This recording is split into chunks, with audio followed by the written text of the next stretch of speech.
भद्रक जिला कांग्रेस कमिटी तरफरु सांबादिक सम्मेलन चलित निर्वाचन को आखि आगे रखी पूर्व घोषणा मते ओडिशा प्रदेश कांग्रेस कमिटी पक्षरु भद्रक जिला कांग्रेस कार्यालय रे संकल्प पत्र और कांग्रेस रो ग्यारंटी को नहीं एक सांबादिक सम्मेलन अनुष्ठित हो जाइछि।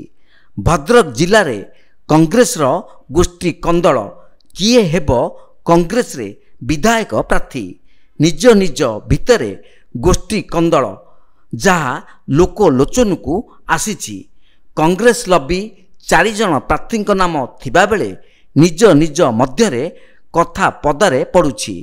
केंद्र रे एग्जिट पोल अनुसार ओडिशा रे कांग्रेस रो एमपी सीट रे खाता खोली पारिबो नाही बोली सूचना आसीथिबा बेले विधानसभा प्रार्थी मानक भितरे रणकौशल चलीछि।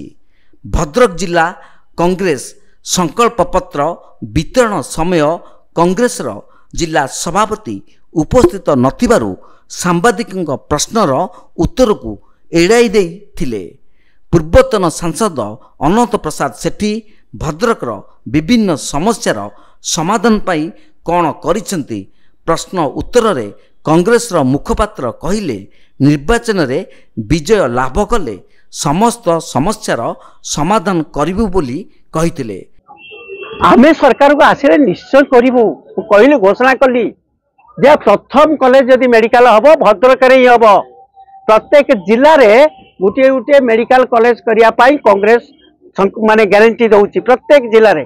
ता भितर भद्रक जिला जेहेतु नाही आंदोलन हेइची भद्रक जिलार जने प्रतिनिधि हिसाब रे मु आपण मानकू ये विश्वास दउची कांग्रेस सरकार आसिले जदि प्रथम कॉलेज कोठी हबो भद्रक जिले में प्रथम मेडिकल कॉलेज हबो। भद्रक महाविद्यालय को यूनिवर्सिटी परिणत करा जिवो। आउरी बहुत घटना अछि मु भाबुची सबू आपण तो बजे मितर देई परिन सब कथा कहवा किंतु एति के आपन को विश्वास दउची कांग्रेस दल जा कहे करिवो जहा करि परिवो ये माने केवल कथारे कहिबे शोषण करिवे। कांग्रेस दल शोषण करिवनी कथारे कहिबो लोक मानकर सेवा करिवो अंचल विकास करिवो। भद्रक रु पुनील कुमार सामंत को रिपोर्ट तीर्थक्षेत्र लाइव।